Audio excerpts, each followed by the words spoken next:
कांग्रेस के नेता भी जामिया तशरीफ़ लाए हैं। सोनिया गांधी और कांग्रेस के जो अध्यक्ष हैं मल्लिकार्जुन खड़गे, उनकी तरफ से चादर आई है। चादर पोशी के बाद आप यहाँ हैं, हम उनसे जानते हैं कि चादर पोशी अभी हो गई है या नहीं हुई है। जी, क्या नाम है?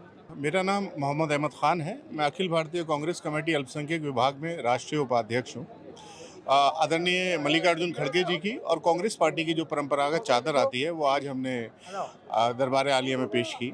और जो एक खुसूसी पैगाम मल्लिकार्जुन खड़गे जी का आया था वो एक ख़त के माध्यम से हमने हज़रत को दिया है। हमारी चादर पेश हो चुकी है।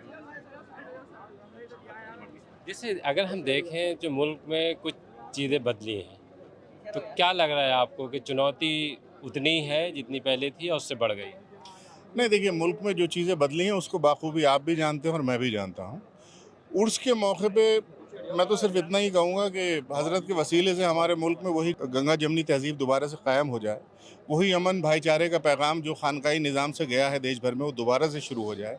और जो हुक्मरान आज हमारे ऊपर नाजिल हैं, मुसल्लत हैं, उनको भी अल्लाह ताला अक़्र सलीम अता फ़रमाए कि हिंदुस्तान जो संविधान से चलता है वो उसी संविधान से चले जो बाबा साहब भीमराव अम्बेडकर ने बनाया था। कोई वो संविधान जो नागपुर कार्यालय में लिखा जाता है, वो संविधान जो उत्तर प्रदेश के भाजपा के कार्यालय में लिखा जाता है, उनसे हिंदुस्तान नहीं चलेगा। हिंदुस्तान चलेगा तो बाबा साहब के संविधान से चलेगा। जिस तरह के अभी हालात हैं, आपको लगता है कि जो बात आप कर रहे हैं वो जल्द ज़मीन पर दिखाई देगी या जो सीन बना दिया गया है वो बदलेगा? मैं तो सिर्फ इतना ही कहूँगा कि मेरे जुनून का कुछ तो नतीजा निकलेगा। इसी सियाह समंदर से नूर निकलेगा। हम लोग नाउम्मीद बिल्कुल भी ना हो। हमारी आवाज़ उठाने के लिए हमारे पार्टी के लीडरान और पूरे मुल्क के जो भी सेकुलरिज्म को पसंद करने वाले लीडरान हैं, वो इन फाशिस्ट ताकतों से लड़ेंगे। हर दौर में इस टाइप की ताकतें रही हैं, लेकिन हम लोगों को वक्त ज़रूर लगा, लेकिन हम लड़े हैं और जीते हैं और इंशाअल्लाह हम फिर जीतेंगे। जिस तरह से नफ़रतों की बात हो रही है, उसमें आपकी तरफ से मोहब्बत की बात राहुल गांधी कर रहे हैं, तो क्या ये जो नफ़रत और मोहब्बत के बीच का जो फ़ासला बहुत लंबा हो गया है, वो घट रहा है या अभी वैसा ही लग रहा है? बिल्कुल घट रहा है। राहुल जी का मोहब्बत का पैगाम पूरे हिंदुस्तान के अंदर पहुंच रहा है और आप देखेंगे इसका बहुत अच्छा नतीजा आने वाले जो कुछ राज्यों के अंदर चुनाव उसमें आप देखेंगे। और हिंदुस्तान मोहब्बत पसंद देश है, अमन पसंद देश है, तो इसमें वो मोहब्बत का पैगाम हर हालत में आगे से आगे बढ़ रहा है और ये ताकतें ज़्यादा दिन नहीं चलेंगी।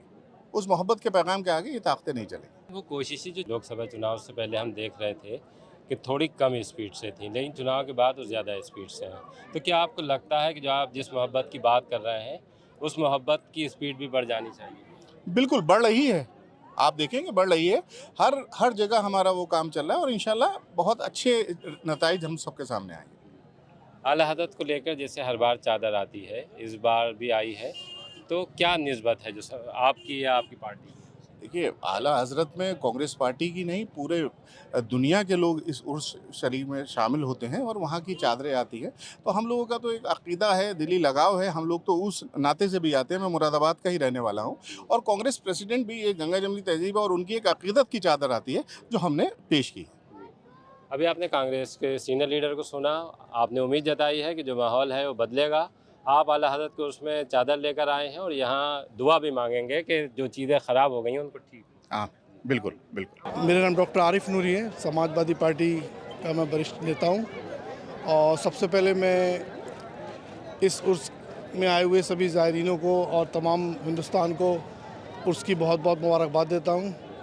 और लखनऊ से मुझे डॉक्टर आरिफ नूरी और शमीम भाई महानगर से जो बरेली को माननीय शिवपाल सिंह यादव जी ने एक चादर लेके भेजा था उसके लिए, तो हम लोगों ने चादर मज़ार पे पेश कर दी थी और यहाँ सलमान मियाँ को हम लोगों ने उसकी मुबारकबाद दी, क्योंकि मंत्री जी का आदेश था कि आप सलमान मियाँ से मिलने उन्हें आदेश दी, तो हमने उन्हें मुबारकबाद दी थी।